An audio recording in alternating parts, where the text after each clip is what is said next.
Pode Futucar, experiência ampliada de leitura, encontro com autores da editora Futuca Cuca em podcast.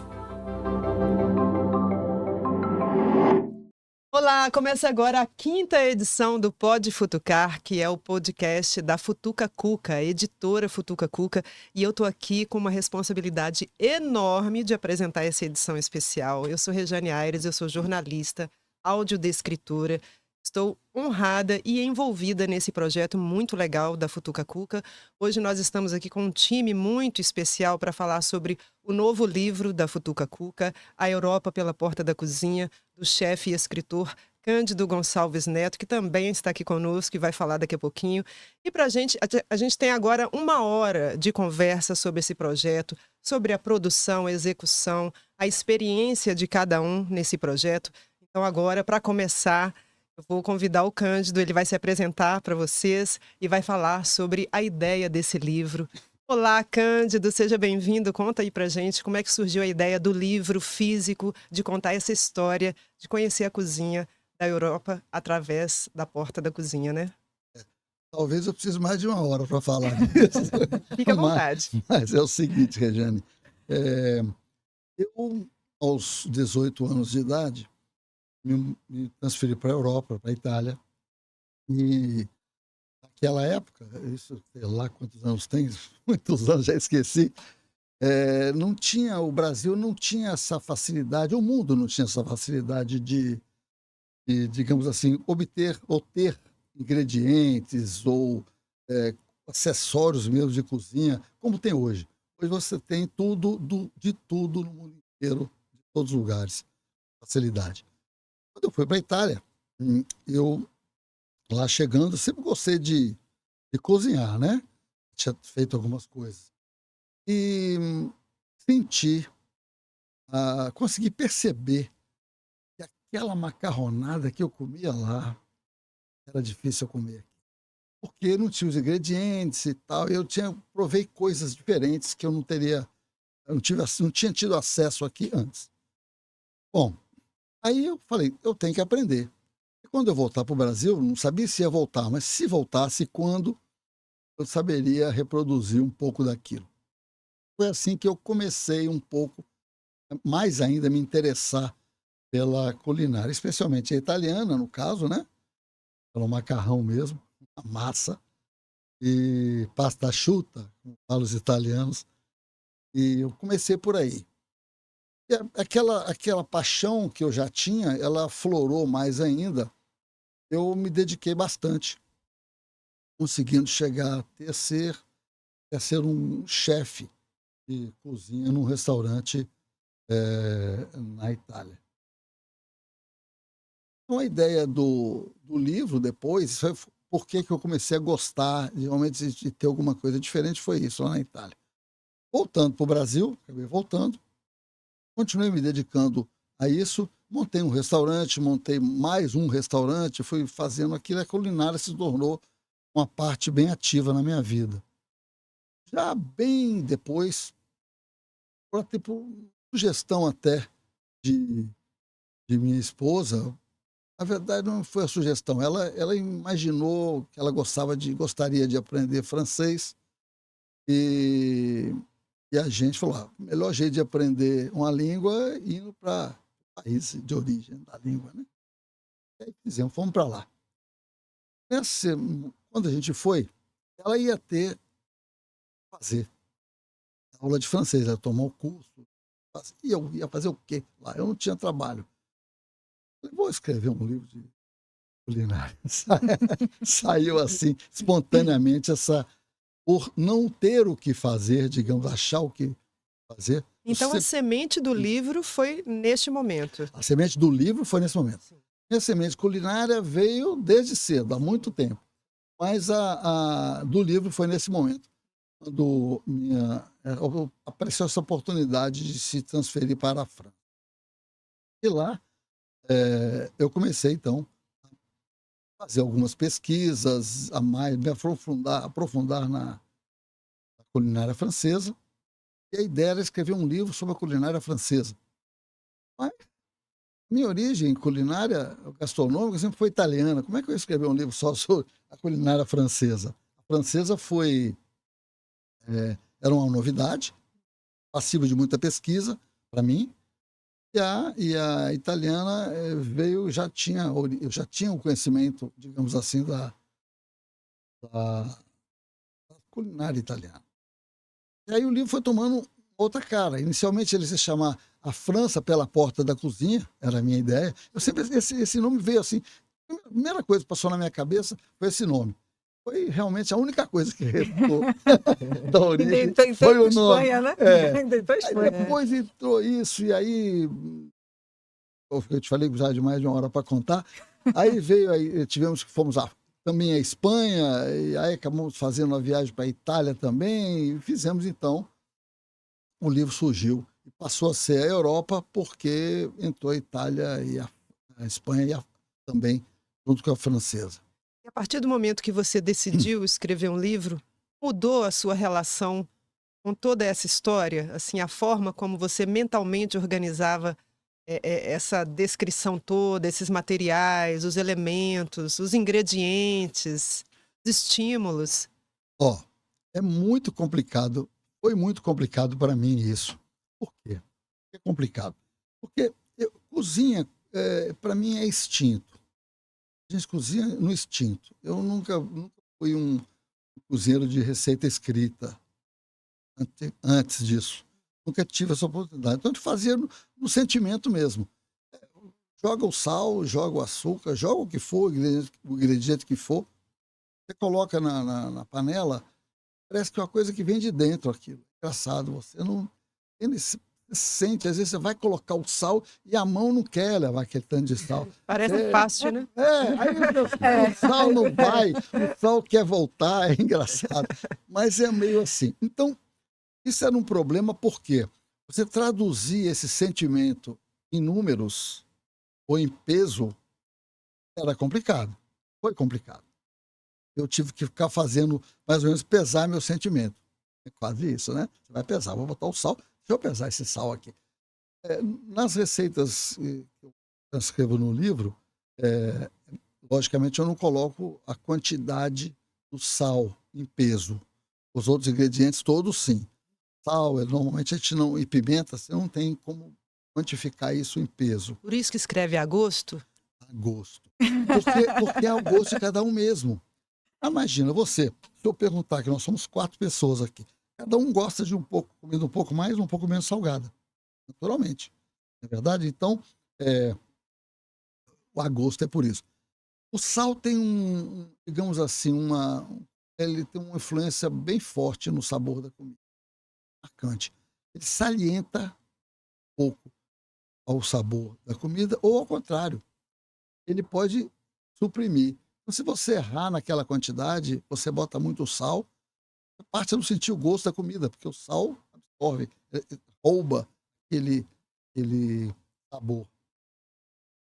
E, por outro lado, você não colocar nenhum, você pode ter a vantagem de deixar o ingrediente com o sabor original.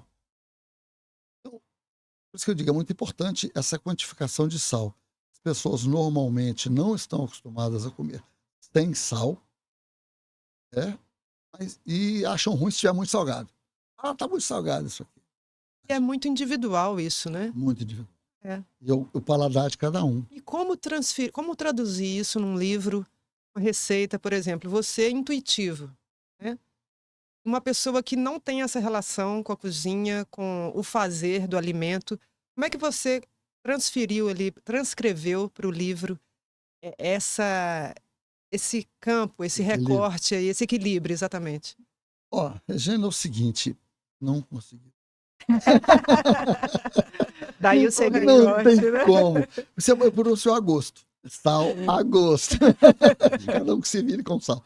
Na verdade é o seguinte, a pessoa que pretende fazer um prato, uma comida, normalmente a pessoa tem um pouquinho, no mínimo um pouquinho de sabedoria culinária. Então ele não vai se arriscar. Quem nunca fritou um ovo não vai fazer um macarrão. Tem que fritar o ovo e tal. pegando um pouquinho, se gosta ou não gosta, tem gente que detesta, não chega na cozinha de jeito nenhum. Tem um monte de amigo que lava os pratos todos para poder não fazer um. É verdade. É. Então, eu acredito que a pessoa que envereda pelo fogão, digamos assim, ele tem um pouquinho de conhecimento. Quando ele faz, eu transcrevo na receita, eu quantifico na receita todo todos os ingredientes de forma bem clara e pesada. Quantitativo. Vamos dizer, quase matemático, na verdade, porque você botar peso é matemático. Bom, então, 100 gramas disso, 50 gramas daquilo, como for. Na hora do sal, a pessoa que faz a primeira vez, não está acostumada, ela costuma provar a comida. Ela coloca. Até eu digo no livro, acho que eu falo isso lá. Sal você pode agregar, tirar você não consegue. Então, tome cuidado. Coloque o sal ali numa quantidade que você acredita que seja suficiente para menos. Depois você focar, você dá e regula o sal. Basicamente é isso aí. O restante da receita é fácil. Você traduzir isso para o livro, porque é a mesma coisa. Eu digo, é a mesma coisa do sal. Quando você vai botar um tempero, normalmente tempero se considera. Tempero é cebola e alho, a maioria do que se considera. Cebola e alho.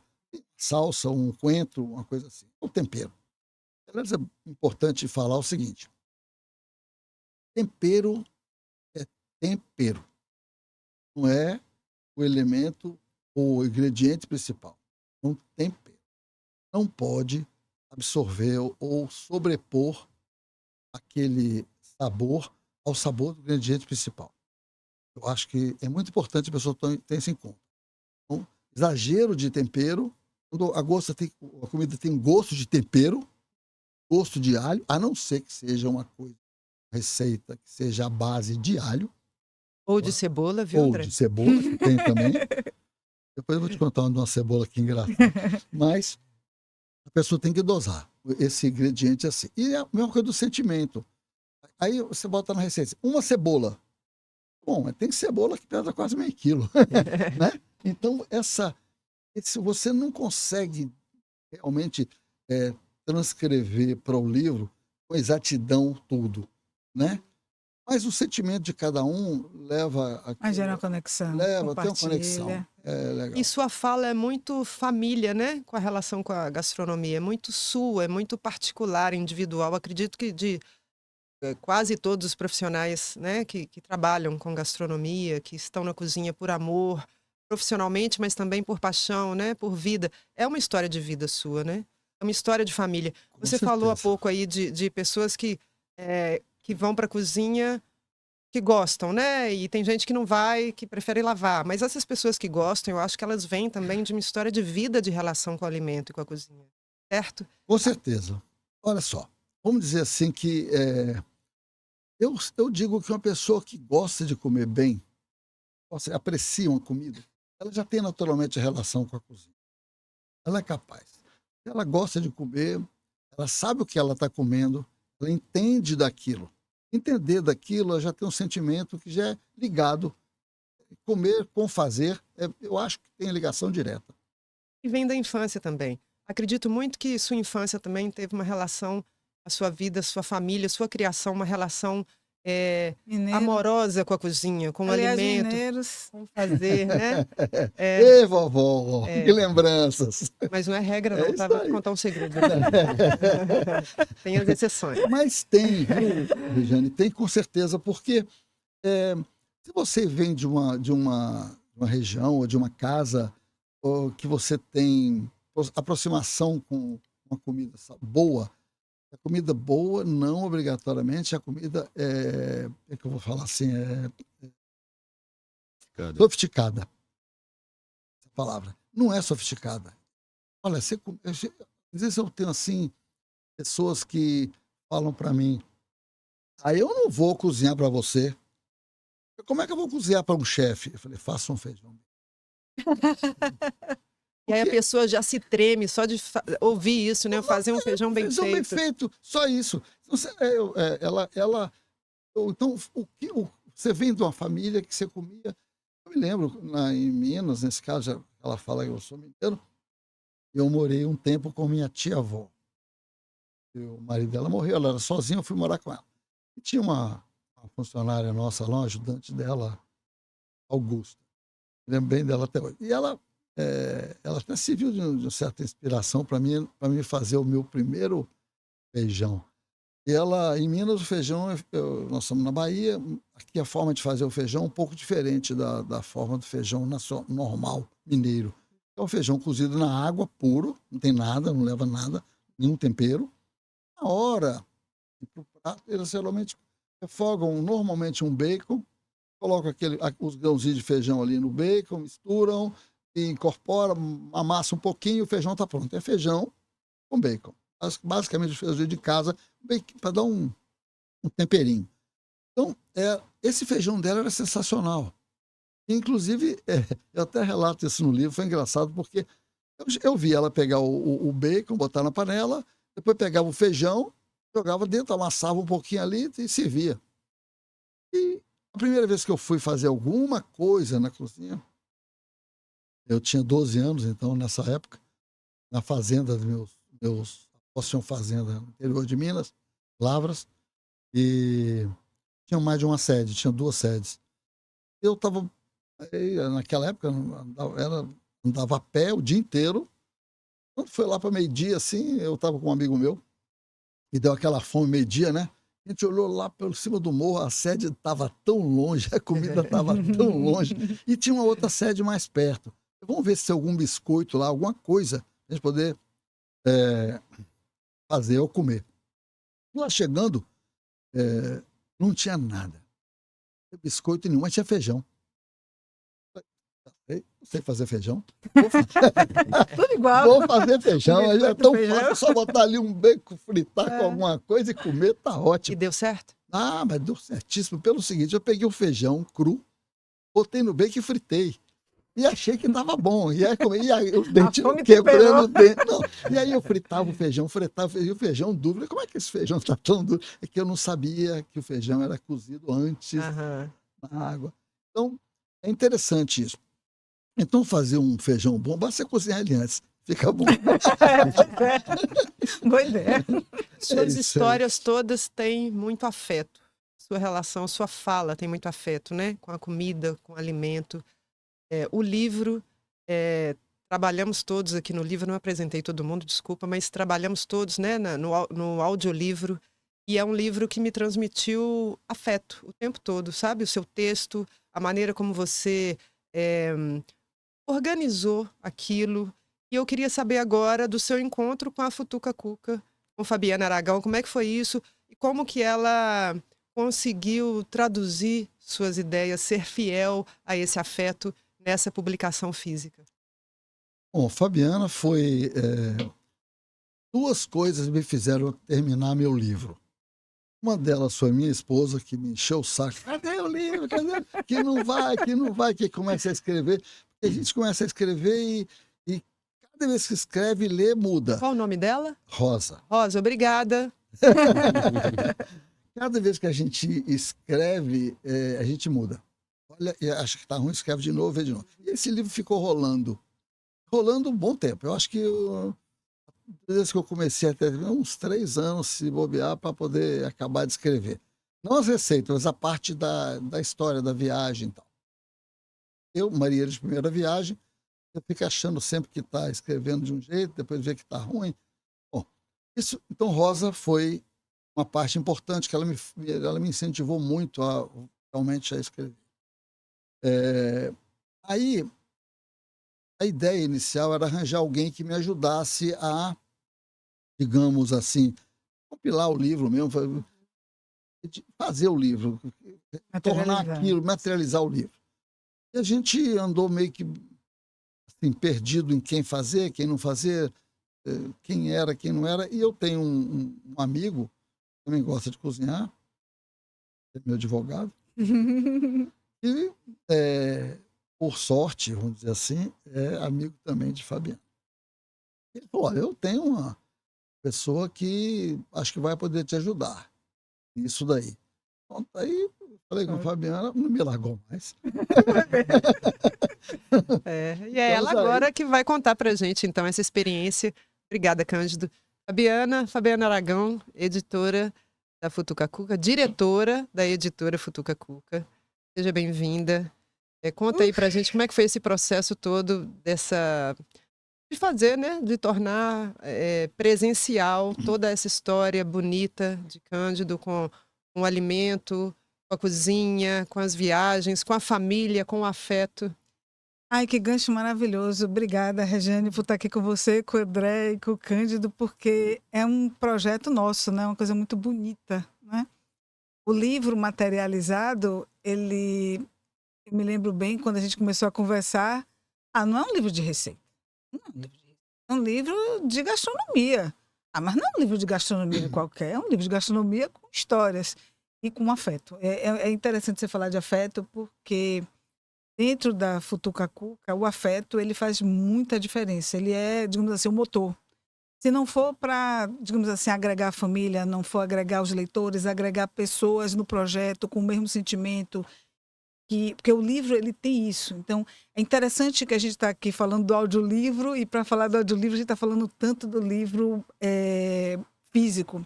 Porque o audiolivro, eu espero, eu quero, eu desejo que seja uma extensão do livro escrito. Ele seja, na verdade, uma experiência combinada, uma experiência ampliada de leitura. Porque você lê o livro não é a mesma coisa de você ter ela contada pelo autor. Não é a mesma coisa de você ter também as pessoas que trabalham no projeto também. Então, essa conversa que a gente está tendo aqui é uma experiência ampliada da leitura. Quer dizer, a pessoa lê o livro e aí sabe que tem todo esse bastidor, todo esse sentimento. Tem lá a família, tem lá a Rosa, tem lá as pessoas que torceram, tem lá as pessoas que criaram conexão. Então, assim, o livro ele não pode ser só o livro. E é tudo isso. Então, Cândido é uma pessoa que me surpreende muito, porque eu encontro com ele, a gente já trabalhou em outros projetos também, e ele traz, agrega, soma, porque um livro nunca é um livro só. É sempre muita gente por trás também. E na capa também, como a gente está vendo aqui. Realmente. E como é que foi a experiência do audiolivro em si, para você, assim? Foi a primeira vez que a Futuca Cuca abriu espaço para um produto de áudio, né? Que é bem diferente, uma dinâmica diferente, uma produção diferente. O pensar é diferente também, totalmente. né? Engraçado a gente muda o cérebro, parece que aperta ótica, um botão, né? Aperta um botão. Na verdade, assim, a gente está num país que as pessoas ainda lê muito pouco, ou pelo menos lê como não é o suficiente. Então, se a gente tem um gancho para a pessoa, digamos assim, começa o leitor ouvinte, começar a se interessar. Agora, claro que para ele se interessar, ele precisa ter um livro de qualidade, ele precisa ter uma história, ele precisa ser convidado. Então, assim, aí tem um estúdio, que é para mim o melhor estúdio de música do estado, né? Aí você diz assim, não, dá para começar a conversar, dá para começar a ouvir, né? Então, assim, é um botão diferente. Você lê o livro escrito e você lê, digamos assim, ouvir um livro, né? É a mesma história, mas é contada de uma forma diferente. Eu gosto muito da experiência ampliada, que é o quê? A pessoa lê, ela ouve, ela conta, ela conversa com a pessoa. Porque um livro é o seguinte, a gente está aqui, está com Cândido, a gente não tem, muitas pessoas não têm oportunidade de conhecer Cândido. Conhece como? Conhece através do livro escrito. Quando você traz para o áudio, você traz mais uma forma de conhecer, mas aí a gente passa a conhecer também Regiane, que é uma voz maravilhosa. Aí você vem aquela musiquinha de fundo e tal, já conhece André. Então, quer dizer, o que é a arte? O que é que faz a humanidade ficar mais suave? O acesso. O acesso à arte, ao que a pessoa tem de melhor para oferecer. Porque, por exemplo, um projeto, vocês viram, o Cândido falou que foi mais de 3 anos até o livro materializar. É vida. É vida. E aí a gente tem, digamos assim, pessoas que estão agora com a gente, mas depois não vão estar e tudo. E o livro vai continuar, o audiolivro também vai continuar, fazendo com que a pessoa continue entre nós, entre as pessoas. Mas a gente é só entre a gente aqui? Não. Aí o livro já começa a ganhar mundo. Cândido esteve agora de novo na França e esteve agora com a pessoa que cozinhou com ele e com o livro na mão. Quer dizer, uma outra experiência, né? Que depois, até se ele puder falar disso, seria legal também. Então, assim, quando você muda a linguagem, é mais uma forma de você acessar pessoas, de criar conexões. E o afeto, eu acho que também é importante que a gente tenha pessoas que estejam conectadas com afeto, que acreditem nisso. Então, isso que eu acho que faz também dar chance para dar certo. Você falou de ampliar, né?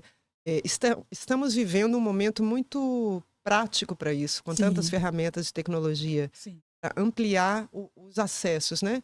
E o Uhum. audiolivro eu encaro como uma ferramenta de acessibilidade, Sim, também. né? Sim, Pessoas que não enxergam, ouvem o livro, ouvem a verdade. experiência, a vida de É Cândido, verdade. certo? Eu ia comentar isso. Exato. Quem não consegue ler? É, é. É de E arrepiar, é de inclusive, arrepiar. isso, É porque de é uma arrepiar. pessoa que gosta de cozinhar, não enxerga, ouve o livro, se sente estimulada. Se já gosta, já tem uma história ali, É, né, com a cozinha, já tem uma outra relação. E o audiolivro, ele abre esse espaço, é. falando em ampliar. É, exatamente. Isso é bacana porque, assim, a gente fala de pessoas que têm, digamos assim, limitações e tem pessoas que têm impedimentos também, né? Se a pessoa está acidentada, se a pessoa tem... Tem várias situações que o livro abre horizontes e o audiolivro também. Então, por exemplo, muita gente discute, mas será que o livro físico vai acabar? Tomara que não. Mas eu não posso, por exemplo, eu tenho editora, eu não posso não flertar com a tecnologia. Eu não posso também usar favoravelmente, de uma forma positiva, a tecnologia. Então, eu tenho que trazer a tecnologia como aliada. E aí, isso vai fazendo com que o alcance aumente. Por que que eu falo tanto em alcance? Porque se a gente, mais pessoas leem, mais pessoas têm cultura, mais pessoas têm acesso, a gente humaniza. A gente tem uma sociedade muito brutalizada. A gente tem uma sociedade que ela é muito também, muito cheia de tela, mas muito também sem afeto. Então a gente precisa criar mais afeto. Livro é afeto, audiolivro também é afeto.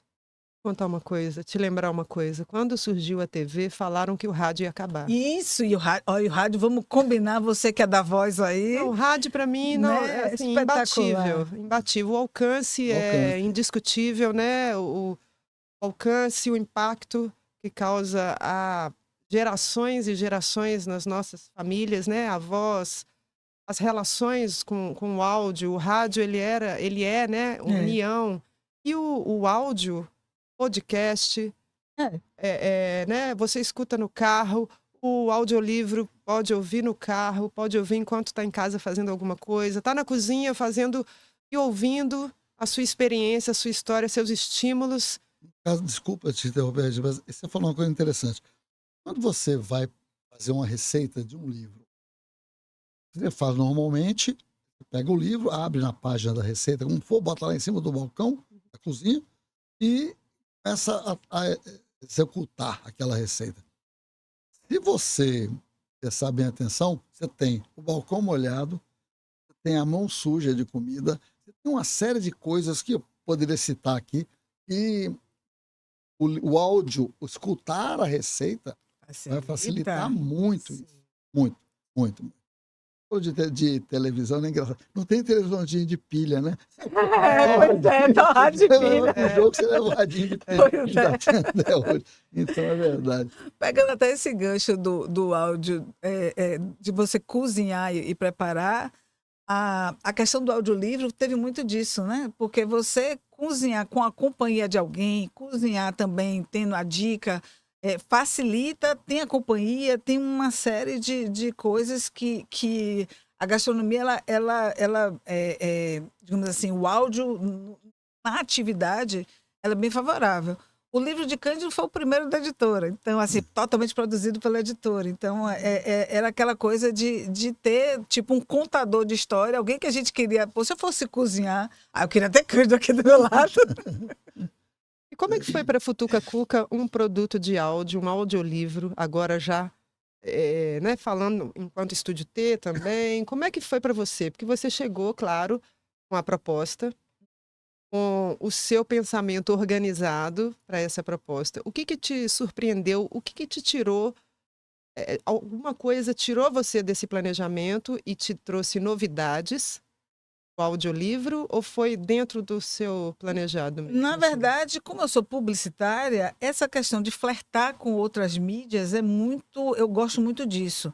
Essa questão também dessa discussão, o papel vai ficar, não vai e tal. Então, assim, para mim são coisas úteis e agradáveis que são somadas. Então, assim, é útil para mim pensar em coisas que vão conviver com o papel, sim. É agradável somar isso, sim. Então, é somar o muito útil ou muito agradável. Então, foi natural, só foi muito melhor do que eu esperava.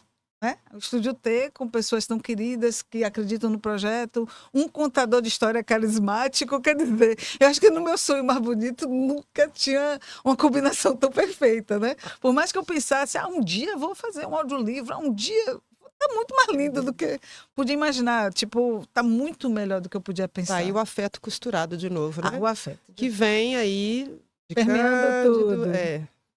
e até chegar na gente, que é uma relação também nossa particular, enquanto Muito bonita, família histórica, praticamente, né? André T, tá aqui, André T, criador, diretor do Estúdio T, que é um dos melhores estúdios do Brasil, de referência em produção musical. Eu falo isso assim, sou muito suspeita de falar, André, mas realmente é um lugar de muitos trabalhos impactantes no Brasil. E eu queria saber de você, primeiro se apresente, fale quem é você, quem é o Estúdio T, e falar também dessa experiência do audiolivro. Foi a primeira vez que fez um audiolivro, né? Foi a primeira vez. Eu sou produtor musical, compositor de trilhas sonoras, engenheiro de gravação, de mixagem para audiovisual também, muita coisa para televisão. E já tendo feito inúmeros trabalhos em música, inúmeros trabalhos em cinema, televisão, esse tipo de coisa, eu nunca tinha feito um audiolivro. E, sim, a parte técnica não tem grandes diferenças para todas as outras coisas que a gente faz, certo? A parte criativa, sim. A parte... Aí você tem que pensar de outra maneira. Quando a gente começou a conversar sobre audiolivro, o primeiro pensamento foi: teremos uma pessoa narrando o audiolivro, uma voz profissional narrando audiolivro. Mas depois o pensamento foi logo para outro caminho. Não, é melhor colocar o próprio autor do livro, mesmo não sendo profissional da voz, mas sendo profissional da cozinha, e tendo a relação mais próxima a isso tudo que qualquer outra pessoa, é melhor colocar essa pessoa lendo o livro. E eu acho que foi uma decisão completamente acertada. Teve um pouquinho de receio no começo. Será? Será que eu vou conseguir fazer? Será? Não sei o quê, mas aconteceu. E é tão gostoso trazer a gostoso. pessoa, né? Porque a voz do Cândido traz o Cândido para perto dessa pessoa que está ouvindo. Exato. Para a cozinha, a pessoa está na cozinha ouvindo o audiolivro dele, ele está na cozinha com a pessoa, contando as histórias. E com a emoção dele também. Exato. Quem tem a maior autoridade para falar daquela receita ali? É ele. É ele. Algumas receitas são criações dele, outras são interpretações de receitas já De outras pessoas de outras que eu gosto pessoas muito, que você ou gosta fizeram e parte do livro. Exato. Que você acaba fazendo do seu jeito. Você não vai fazer exatamente igual a pessoa. Você pega aquela mesma receita e passa para 2 chefes diferentes, ela vai ser diferente. Não Então, deveria. Não deveria. Mas é o seguinte, então, mas você tá, só para poder pegar um gancho no que você falou, acontece o seguinte, não tem como você fazer a receita exatamente igual, não porque a elaboração da receita ou a construção seja diferente. É porque cada ingrediente é diferente do outro. Claro. Você fala, eu coloco um tomate que você compra aqui, que você compra ali, que você compra lá, tomate de um país, de outro, de um terroir diferente. Então, o ingrediente faz essa diferença. Você não consegue ter uma receita igual por isso, mas não qualidade. Pelo ingrediente mesmo, pode ser todo de boa qualidade, mas eles são diferentes, naturalmente. Você chupa num cacho de uva, você chupa uvas diferentes do primeiro à última uva. Então, a mesma acontece. É bem legal. O que eu tava falando da autoridade? Pois é. Tá aí. E nós fomos descobrindo que ele leu o livro, mas em alguns pontos ele interpreta e explica um pouco mais cada ponto. Então, o audiolivro é uma versão do livro, Isso. mas não é exatamente Não igual. é. Não é É uma exatamente outra igual. Tem coisa, suas é um outro diferenças. produto. É uma outra experiência. Então, o que a gente foi descobrindo, exato, outra experiência. O que a gente foi descobrindo é que existem algumas coisas no livro que são exclusivas ao livro. Você tem uma foto dos ingredientes, você tem uma foto do prato, como ele é montado. Isso você não tem no audiolivro. Você tem que pegar o livro, tem que procurar as imagens. Ao mesmo tempo, você tem outras coisas. Você tem até umas coisas que não são necessariamente faladas, mas são implícitas. Quando ele vai falando de determinado ingrediente, a maneira que ele deixa aquilo sublinhado no texto já vai mostrando a importância de cada coisa. Quando você refogar os camarões, por exemplo, e aí ele fala, não se esqueça disso, assim. Isso é Dá uma diferente. Aí ele entonação, mostra, né? aí, olha, peraí, se ele falou com essa convicção é porque É importante. isso aqui é importantíssimo pro prato. Então, peraí, deixa eu prestar atenção direito como é que ele tá falando. Então, tem uma série de questões que aparecem mais no audiolivro do que no livro. E tem outras coisas que o livro vai ter mais informações do que o audiolivro. Eles são produtos paralelos, digamos assim. Não é a mesma coisa, mas são produtos paralelos. Se somam também. Se somam. Deixa eu fazer uma pergunta para Sim. você. Quantas vezes você leu um livro e viu um filme e falou, eu gostei mais do livro? Ou o filme está muito bom, muito legal o filme. Né? Sim. Não tem isso? Então, às Tem, vezes você tem. lê um livro, rapaz, eu gostei mais do livro do que do filme. E o filme não passa o livro.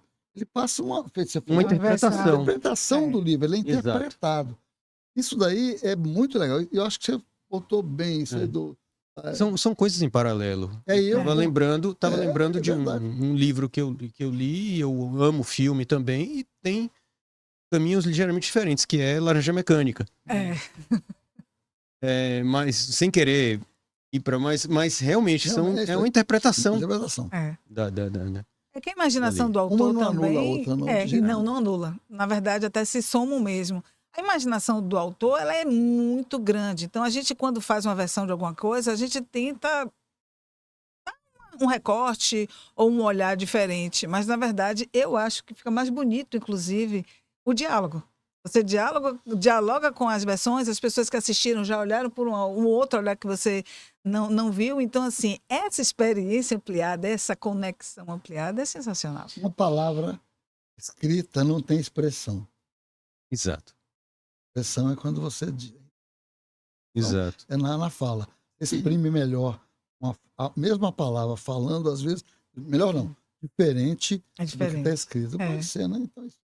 Então, a ideia do livro todo foi criar um caminho para você sentir também, fora das receitas, as histórias que Cândido conta, você sentir que você está lá com ele, viajando com ele. E Regiane apresenta o livro. Começo. A condução, né? A voz de condução. A voz de condução. A voz guia. A voz guia, digamos assim. Aí existe... Fala o prefácio do Edinho Angel, isso? Angel? Há controvérsia. Tem gente que chama Angel. Eu chamo de Edinho melhor. Tá bom. Fala o prefácio, que é importante para contextualizar quem é Cândido. E depois deixamos para Cândido contar a própria história dele. Contar essa viagem por tantos lugares bonitos, tantos lugares diferentes e tantas experiências. Misturado por músicas exclusivas aqui e ali. André, falando da trilha exclusiva, sim. fala um pouco disso. seu momento ali que você estava sozinho, eu não estava, para você compor essa trilha exclusiva, que é um trabalho bastante sensível, né? Muito Então, essa cuidado. trilha não poderia ter sido feita antes de ouvir Cândido contando a história. Pois é. Seria irresponsável, talvez, da minha parte. Eu precisei entrar no espírito ali do que era essa viagem toda, assim, num grande sentido. Viajar com ele, né? Viajar com ele. Então,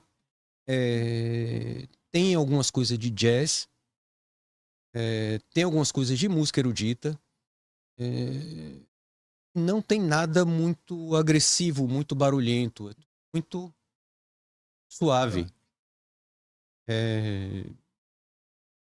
Eu acho que, vou fazer um paralelo ao que Cândido disse, eu acho que era não carregar demais no sal ou na pimenta Perfeito. ali para não tirar o gosto do ingrediente principal. Que delícia. E outra coisa que você falou aí é interessante, muito interessante saber que acho que o momento o momento na mesa é um momento de paz, um momento de tranquilidade. A mesa não deve ser atribulada, nem na hora de fazer, nem na hora de comer, nem na hora de compartilhar. A gente tem momentos de euforia, tem, mas é uma coisa esporádica, é um momento de euforia que deve ser controlado. Você sai gritando na mesa, não é polite. É educado. Então, bom, é isso aí. Olha, e tudo isso, tá vendo que o áudio, a importância, né, do áudio, a voz. Eu sou Regiane Aires, eu sou jornalista, audiodescritora. Escolhi o áudio, escolhi a voz como ferramenta de trabalho, porque eu acho que pequena, falando aí do afeto, das relações de história, né, de lembrança, de identidade, muito pequena, eu achava o rádio uma coisa fantástica. Fantástica. Caixinha ali, me chamava tanta atenção ouvir. Então, assistia a TV, mas o rádio tinha um impacto diferente na minha vida, nas minhas escolhas, nos meus dias. E dali, eu acho que foi ali a minha semente, o meu primeiro ingrediente foi esse. Estava ali, cresci, fiz faculdade, jornalismo e escolhi o rádio. A disciplina de rádio, eu me encontrei, me encantei e daí eu fui caminhando. O áudio, gravar, usar a voz para expressar, para documentar um trabalho, para produzir, para contar histórias, é uma ferramenta para mim muito prazerosa, sabe? Muito confortável. Eu prefiro a voz do que aparecer. Estou aqui aparecendo só hoje, tá, Fabiana? Exclusivamente Olha aqui, tá para vendo? o Moral. Pode Futucar. Não. E eu faço audiodescrição também para cinema e para série de TV. E tanto o audiolivro e a audiodescrição, eles são da mesma época, da década de 70. Dois recursos surgiram fora do Brasil e chegaram aqui no fim da década de 70, início de 80. Então, são ferramentas que demoraram para chegar nesse momento hoje, assim, esse alcance. Hoje, graças à tecnologia, à internet, né, a gente tem milhões de recursos e ferramentas para tornar isso possível e acessível. Então, hoje, juntando todos esses elementos aí dessa nossa receita aqui que a gente está, esse prato que a gente está fazendo junto hoje aqui na 5ª edição do Pode Futucar, a voz, usar a voz, para mim foi muito prazeroso, Cândido. Fiquei muito honrada e feliz em poder compartilhar com você esse espaço de áudio do projeto. Imagina eu. Estou muito Pois orgulhosa. tá aqui também pensando para mim também. Muito feliz. Eu acho que a gente teve um encontro foi um bem, encontro. bem, Obrigado. bem produtivo, bem positivo, sabe? E ficou muito bonito. Afeto. Mesmo. Agradeço muito. Fabiana, eu queria que você falasse mais para a gente poder encerrar essa... Deixa eu falar uma coisa com você que Diga. eu acho interessante, a respeito do livro mesmo. Vou comentar uma coisa importante aqui. É o seguinte, esse livro, quando ele foi pensado, ele não foi pensado para atingir um público de chefes ou de master cozinheiro. As receitas que estão no livro são todas elas, todas não, deixa eu corrigir aqui. Porque é o seguinte, ele tem duas fases, duas etapas, o livro. A etapa das receitas que foram aprendidas ou feitas durante a viagem, que são receitas de chefes de restaurantes ou de amigos em casas que eu prazer de compartilhar uma refeição. E outra parte que são as receitas de criação e outras que são as receitas que eu gosto. O que é receita de criação também é meio complicado. Porque você vai na internet, você quer saber uma receita de fazer formiga ao forno, tem. Um tutorial, né? Tem todo tutorial. tutorial, É muito engraçado. Mas eu nunca li, as receitas que eu tenho no livro, eu não busquei na internet. As que eu digo são de minha autoria, eu fiz por sentimento e na hora mesmo. Bom, mas então esse livro, a intenção do livro, qual é? A intenção é que quem tenha um pouquinho de interesse para fazer uma receita, uma comida, vamos chamar assim, vamos chamar de diferenciada, ou pelo menos diversa daquilo que a gente vem fazendo normalmente dentro de casa, uma coisa nova, possa fazer. Então as receitas, elas são muito explicativas, muito precisas, porque eu também falo isso, e não é desmerecendo os grandes chefes, não. Mas um livro de um grande chefe, tem vários livros de receitas de chefes sensacionais, maravilhosos, mas eles são um pouco inatingíveis, as receitas são difíceis de ser executadas com uma pessoa, assim, de uma culinária cotidiana. Eu até digo que eu não me considero um cozinheiro tão cotidiano. Eu tenho um pouquinho mais do que isso. Não sou um grande chefe, mas tenho um pouco mais do que um culinário, do que uma cozinha cotidiana. E eu algumas vezes já tentei reproduzir algumas receitas de grandes chefes no mundo inteiro e, olha, não consegui. Porque tem duas coisas que eu acredito. Primeiro, que a intenção do livro dele não é realmente ensinar a receita. A intenção dele é promover a receita dele, promover o restaurante dele, promover ele próprio, porque ele mesmo não considera que as pessoas, os réis mortais, consigam fazer aquilo. Então eu não estou culpando ele, nem recriminando, não. Estou apenas constatando uma coisa que é verdade. Então eu tive muita cautela, fui atrás de fazer uma receita que as pessoas pudessem fazer. Se fizerem, seguirem a risca, determinadas pessoas falam, mas se eu colocar isso fica melhor. Fica. Pode até ficar melhor, mas é outra receita. A minha receita não leva aquilo que fica melhor. Você faz uma outra, escreve uma outra lá, isso aqui vai ficar melhor. Brincando, mas é verdade. Então a receita deve ser seguida à risca. Inclusive, no livro também tem algumas pequenas indicações de acessórios, o que você deve usar, o tipo de fogo, por que o fogão, por que o forno, por que algumas coisas que te facilitam o entendimento da elaboração ou da receita. Facilita o entendimento. Por que eu consigo fazer um bife ou uma carne desse jeito e você não consegue? Porque, de repente, você está com a panela errada, ou com a intensidade do fogo errado, ou alguma coisa que você está botando sal antes ou que não deveria colocar, porque desidrata, tem um monte de coisa assim. Então, o livro leva um pouco para esse lado. É importante saber que a minha ideia não foi promover... Cândido é um grande chefe, faz comidas elaboradas, excepcionais, estrela Michelin. Quem sabe, né? Não. A ideia foi fazer uma comida que você, Rejane, até talvez o André. Eu acho que é mais ele, viu? Né? Eu já brinquei. Até isso. Mas o André, qualquer pessoa que tenha uma pequena vontade de fazer, consiga fazer. E eu já tive respostas disso. Sim. Pessoas que dizem, eu fiz um livro. Pois é. A gente tem leitores que já fizeram a receita, o próprio lançamento inicial desse livro, as pessoas cozinharam junto com ele, e isso foi uma experiência muito interessante também. E é alta gastronomia para as pessoas normais, né? Para os mortais, né? Acessível. E aí, acessível, pois é. Bem didático. É um nível um pouco mais elevado de receita do que o macarrãozinho com carne pura. Um bolonhesa.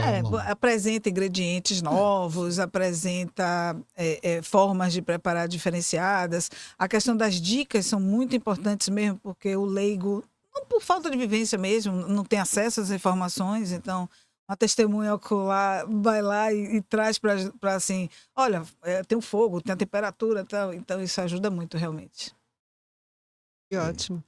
Obrigada, Fabiana, pela experiência, pela oportunidade, viu? Fico muito feliz. Obrigada, Cândido. Obrigada, André. Essa foi a 5ª edição do Pode Futucar, um podcast muito especial da editora Futuca Cuca. Acessem, ativem o sinal e depois de tantos estímulos aqui nessa conversa, você precisa conhecer tanto o livro físico quanto o audiolivro da Europa pela Porta da Cozinha, através de Cândido, das palavras e da vida de Cândido. Obrigada, Cândido. Obrigado a você. Um beijo a todos, até breve.